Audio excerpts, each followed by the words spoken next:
اللہ تعالیٰ نے ارشاد فرمایا اجعل الآلہۃ الہا واحدا، کیا اس نے بہت سارے خداؤں کو ایک خدا کر دیا؟ ان ھذا لشیء عجاب، بے شک یہ ضرور بڑی عجیب بات ہے۔ اس آیت کریمہ کی شان نزول میں امام فخر الدین رازی رحمۃ اللہ علیہ اور اسی طرح امام قرطبی اور بہت سارے مفسرین نے لکھا ہے کہ اس کا پس منظر یہ ہے کہ جب حضرت سیدنا فاروق اعظم رضی اللہ تعالیٰ عنہ نے اسلام قبول کیا، جب آپ مسلمان ہوئے تو مسلمانوں کو بڑی خوشی ہوئی، کیونکہ حضرت عمر فاروق بڑی با اثر شخصیت تھے مکے میں۔ تو جب آپ مسلمان ہوئے تو مسلمانوں کو بڑی خوشی ہوئی کہ اب ہمارا جو اسلام ہے اس کو تھوڑی سی اور طاقت مل گئی ہے، کچھ اور قوت مل گئی ہے۔ حتیٰ کہ حضرت جبریل امین علیہ الصلوۃ والسلام حاضر ہوئے اور کہا کہ یا رسول اللہ صلی اللہ تعالیٰ علیہ وسلم، جس طرح زمین والے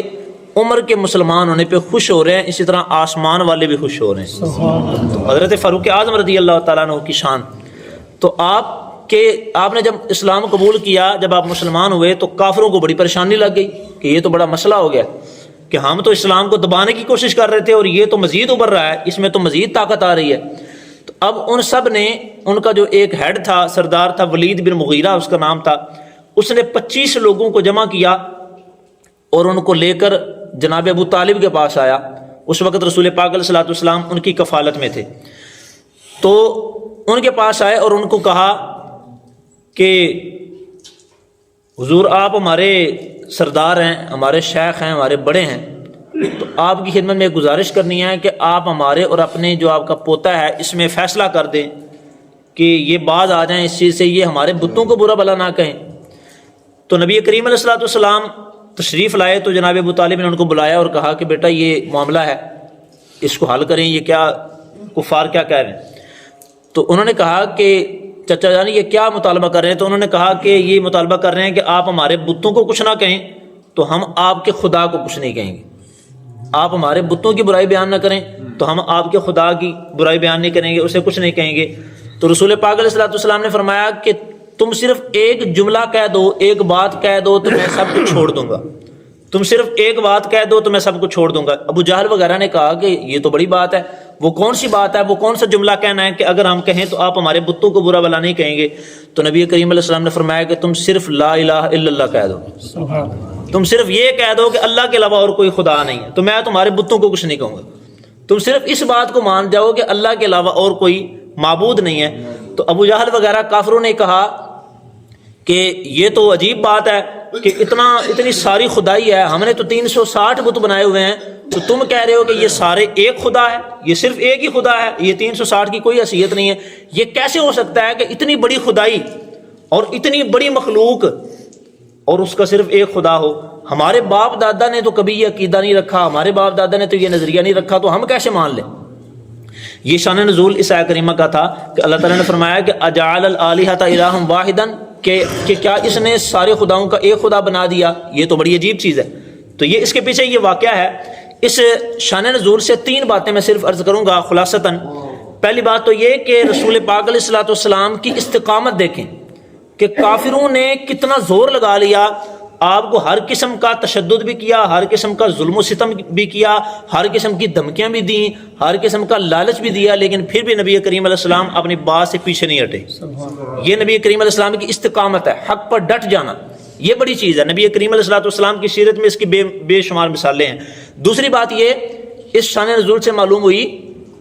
کہ کافروں نے کہا کہ یہ کیسے ہو سکتا ہے کہ اتنی ساری خدائی ہے اور صرف ایک ہی خدا ہو، تو یہ بات عقل تسلیم نہیں کرتی، یہ بات عقل میں نہیں آتی۔ تو اس سے یہ بات معلوم ہوئی کہ ہر چیز کو عقل پر پرکھنا یہ کفار کا طریقہ ہے، ہر چیز کو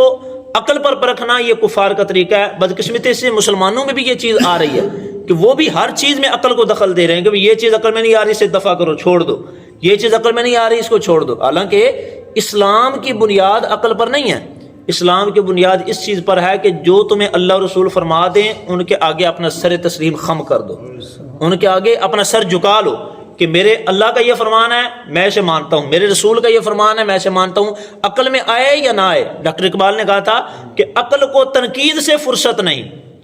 عقل کو تنقید سے فرصت نہیں، عشق پر اعمال کی بنیاد رکھ. کہا کہ اگر تم عقل کو لے کر آؤ گے ہر جگہ پر یہ تو یہی کہے گی یہ بھی صحیح نہیں ہے یہ بھی صحیح نہیں ہے, تو اس لیے اپنے اعمال کی بنیاد عشق پر رکھو کہ ہمارے اللہ رسول نے جو فرما دیا بس وہ برحق ہے. تیسری بات یہ ہے کہ ابو جہل وغیرہ کافروں نے کہا کہ ہمارے باپ دادا نے یہ نظریہ نہیں رکھا, انہوں نے 360 بتوں کو مانا ہے تو ہم بھی انہی کو مانیں گے,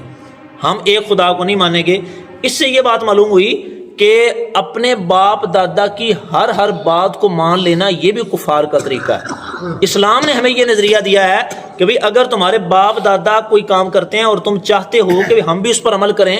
تو تم یہ دیکھ لو کہ شریعت کے مطابق ہے کہ نہیں. اگر تو تمہاری شریعت اس کی اجازت دے رہی ہے, اگر تو اللہ رسول کے وہ مطابق ہے تو اچھی بات ہے, والدین کی اچھی رسمیں باقی رکھنی چاہیے, آباء و اجداد کی جو اچھی باتیں ان کو جاری رکھنا چاہیے. لیکن اگر تم دیکھتے ہو کہ شریعت اس کی مخالفت کر رہی ہے یا اللہ رسول کے فرامین اس کے برخلاف ہیں, تو پھر والدین ہوں یا آباء و اجداد ہوں یا پچھلے بزرگ ہوں تو کسی بات کو ترجیح نہیں دی جائے گی, بلکہ صرف فرما برداری اسی کی ہوگی جو اللہ رسول فرمائیں گے. تو یہ ہماری اسلام نے تربیت فرمائی ہے کہ آباء و اجداد کی بھی اگر کسی بات پہ عمل کرنا ہے تو پہلے یہ دیکھو کہ اللہ رسول کا کیا حکم ہے, کیا ہمارے اللہ اور اس کے رسول نے اس کی اجازت دی ہے تو ٹھیک ہے, اگر نہیں دی تو پھر اس پر عمل نہیں کیا جائے گا.